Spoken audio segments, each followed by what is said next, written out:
आपका एक इंटरव्यू कहीं देख रहा था मैं, उसमें आप कह रहे थे कि मैं बहुत बड़ा गुंडा बनना चाहता था, मैं दाऊद इब्राहिम से बड़ा। आज तो दाऊद को भी खबर है कि जहर वहर दे दिया किसी ने पाकिस्तान में। क्यों बनना था दाऊद इब्राहिम? नहीं, बचपन में मैं जा रहा था, एक बार मैं छोटा था तो कुछ बच्चे क्रिकेट खेल रहे थे जो मेरे से बड़े थे, तो मैं उधर से पास हो रहा था तो किसी ने बॉलिंग करी और जब उसने बैट्समैन ने बैट मारा तो मुझे बॉल बहुत तेज़ लग गई। तो बॉल बहुत तेज़ लग गई तो मैंने उनको बोला कि आप लोग ऐसे कैसे खेल रहे हो और आप देख नहीं रहे हो कहाँ पे मार रहे हो। तो उन्होंने खींच करके मुझे और मार दिया और कई बच्चे थे मेरे से बड़े थे, उन्होंने मुझे खूब मारा। और मार खा करके जब मैं वापस आया घर पे तो मेरे घर पे मैं पापा से तो बोल नहीं सकता था मुझे मार पड़ी है, तो मैंने अपनी दादी को बताया कि मुझे आज ऐसे ऐसे साथ भी एनिमल वाला था। तो मुझे मार पड़ी। तो दादी ने बोला कि तुम इसलिए मार खाए क्योंकि तुम्हें वहाँ पे बिहेव नहीं करना आता, तुम क्यों जा कर के उनसे उलझे, अगर तुम्हें चोट लग गई तो चुपचाप चले आते, वो लोग खेल रहे थे तो तुम उनसे जाके क्यों उलझने लगे, तुम्हें खुद देख के जाना चाहिए था, तुम्हें कहाँ जाना है। जो कि बात सही थी बट मुझे नहीं समझ आई। मुझे लगा कि यार अगर मैंने जा कर के उनको बोला तो उनको कम से कम सॉरी तो बोलना चाहिए था कि यार तुम्हें सॉरी, मेरी वजह से चोट लग गई। वो उसको करने की बजाय उन्होंने मेरे थप्पड़ बजा दिए थे। तो मैंने सोचा कि मैं बहुत बड़ा गुंडा बनूंगा और एक दिन ऐसे जो भी मुझे कुछ करेगा उसको मैं मार दूंगा।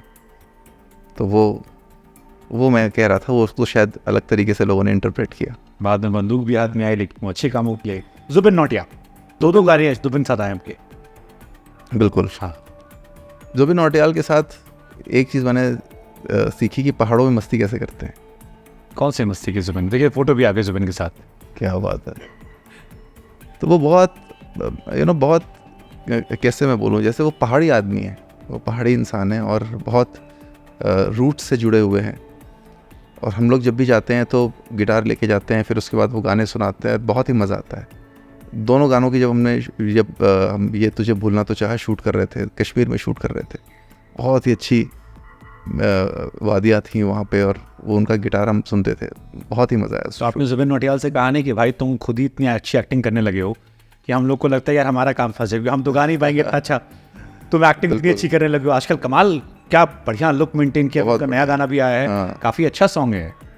इन बहुत टैलेंटेड इंसान है, बहुत ही टैलेंटेड। उनकी जर्नी बड़ी खूबसूरत है कि एक शो में वो आए थे एक्स फैक्टर में और मैंने देखा उनको, और मेरी जब उनसे बात हो रही थी जुबिन नौटियाल से पहली बार, जब मैं उनसे फ़ोन पे बात की तो उनको बताया मैंने कहा कि आपका वो शो देख रहा था मैं एक्स फैक्टर का, जहाँ पर सोनू निगम ने आपको रिजेक्ट कर दिया था और आप कह रहे थे कि सर ये मेरा बेस्ट नहीं है। और फिर मोहित चौहान का उन्होंने गाना गाया था काली काली रातों अनजाना अनजाने का, और फिर वहाँ से वो जर्नी आना कि इंडिया के आप टॉप लीडिंग सिंगर बन रहे हो।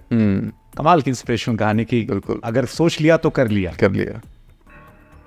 मैं वही तो बोल रहा हूँ कि इन लोगों से जब मैं मिलता हूँ ना तो इतना कुछ सीखने को मिलता है, इतनी इनकी जर्नी देख करके इतना इंस्पिरेशन मिलता है, वो मेरे लिए सबसे ज़्यादा सेटिस्फाइंग है।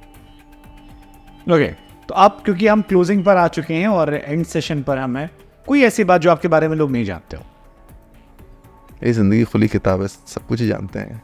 मुझे लगता है ऐसी बातें नहीं जानते होंगे जो मैं खुद अपने बारे में नहीं जानता हूँगा। ऐसी ही बातें होंगी तो जिस दिन मैं जान जाऊँगा उस दिन लोग भी जान जाएंगे।